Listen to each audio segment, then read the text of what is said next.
Salam alaikum wa rahmatullahi wa barakatuh, chers élèves, bonjour. Alors, on va maintenant faire le deuxième exercice. On va lire l'énoncé de cet exercice. Une boîte de sucre contient 1 kg de saccharose de formule C12H22O11. La quantité de matière correspondante veut N égale à 2,92 mol. La première question, calculer la masse molaire de saccharose de deux façons, c'est-à-dire de deux façons différentes. Quel est le nombre N de molécules de saccharose dans cette boîte, c'est-à-dire la boîte de sucre. En déduire la masse d'une molécule de saccharose. Les données Na. Na, on a déjà vu dans le cours que Na représente le nombre d'Avogadro qui est égal à 6,02 fois 10 à la puissance 23 mol, moins 1. Alors, on va répondre à la première question. Calculer la masse. Alors, on va calculer la masse molaire de saccharose. Alors, la réponse.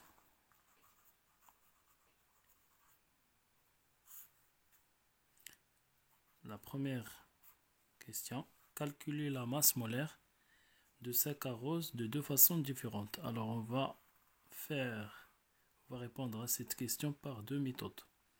Alors ici, on écrit la méthode numéro 1.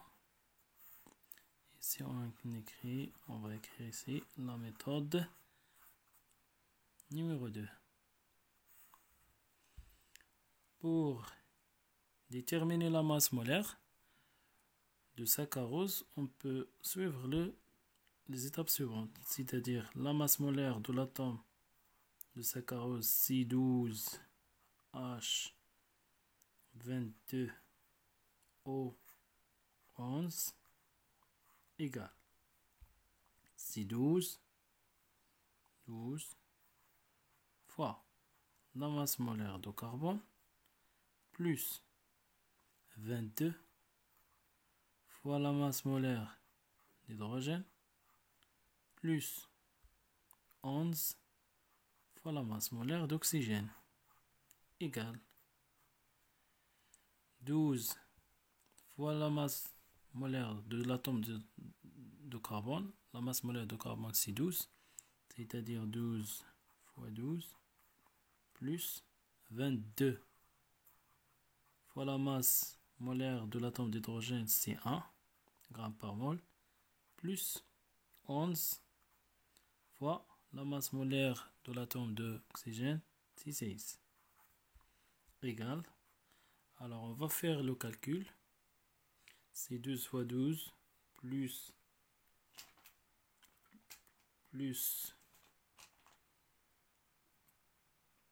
22 fois 1 plus 11 fois 6. Alors c'est 342 grammes par mol. Alors, on a maintenant déterminé la masse molaire par cette méthode. La deuxième méthode, on va faire la relation qu'on a déjà vue dans le corps. C'est la quantité de matière, c'est quoi? C'est la masse sur la masse molaire.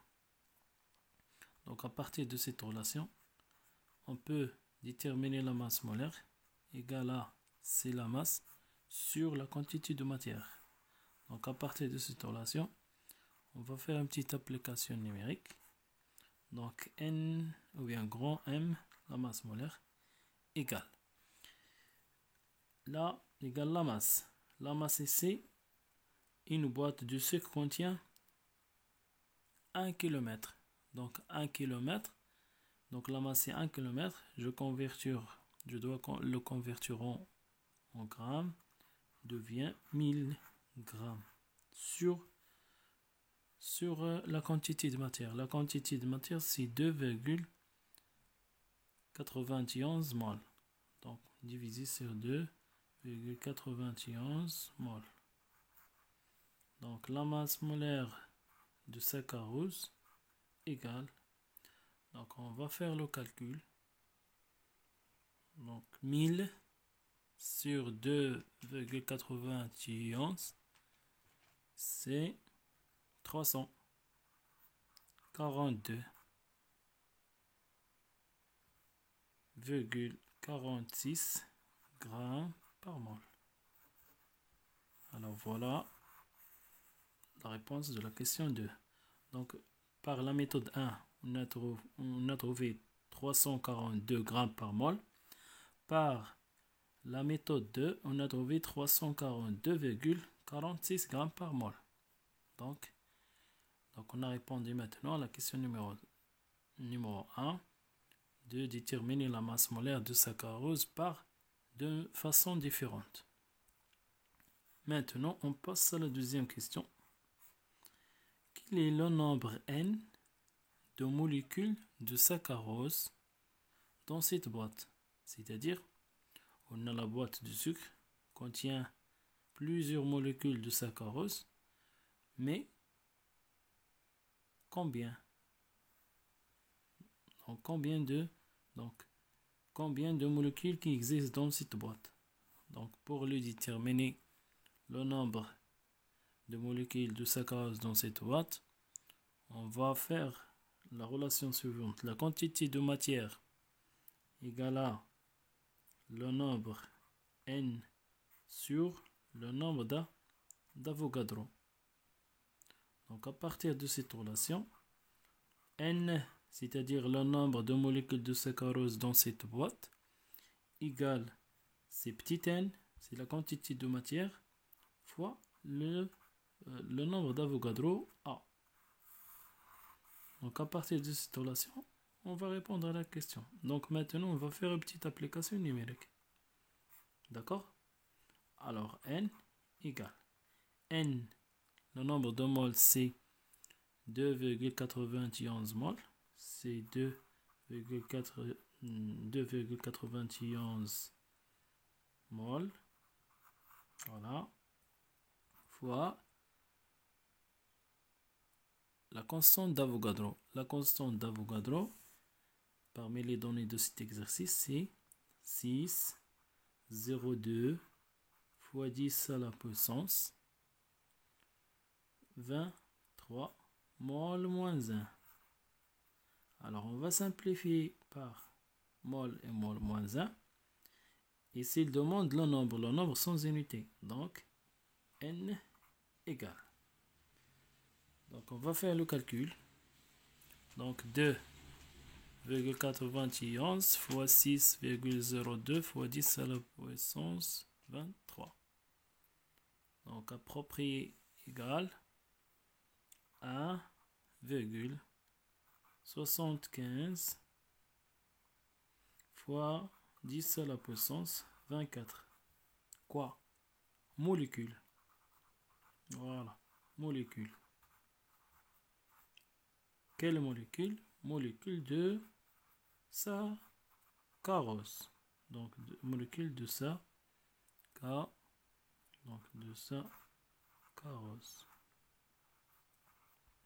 Voilà. Donc, quel est le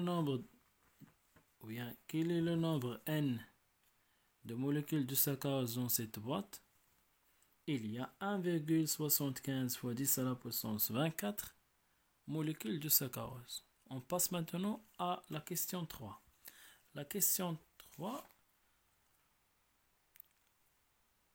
demande de déduire la masse d'une molécule, c'est-à-dire d'une seule molécule. Combien la masse d'une seule molécule? Alors ici, on a une boîte. La boîte de sucre contient combien de molécules? Contient 1,75 fois 10 à la puissance 24 molécules de saccharose. Et que cette boîte pèse 1 kg. 1 kg. Donc, il demande la masse d'une seule molécule de saccharose. Donc, pour cela, alors 3, pour cela, on va faire seulement la relation de 3. C'est-à-dire, je dois dire n molécules, c'est-à-dire une molécule avec S, c'est-à-dire il peut être plusieurs molécules. représente combien? Représente, ici, dans cette boîte, il existe plusieurs molécules, c'est-à-dire N molécules représente combien? Représente la masse de ces molécules qui est égale à 1 kg. Voilà. Maintenant, pour c'est-à-dire une molécule, représente X. Alors, c'est quoi X? C'est la masse qu'on cherche. Qui est égale à quoi? Qui est égale. Donc, pour déterminer cette masse, on va faire la multiplication et on divise par N. Par N molécules. Donc, c'est 1. Donc, c'est 1 sur N. C'est bon? Pourquoi 1? C'est en kilogrammes. Donc, c'est égal à quoi? Égal à 1 sur.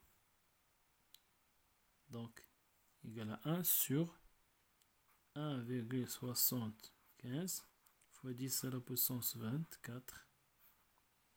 Donc, fois 10 à la puissance 24 égale. Donc, la masse d'une seule molécule égale. Donc, on doit faire le calcul. Donc, 1 divisé sur 1,75 fois 10 à la puissance 24. Donc, égal à, voilà, égal à 5,68 fois 10 à la puissance moins 25 kg. Donc, voilà la masse d'une seule molécule.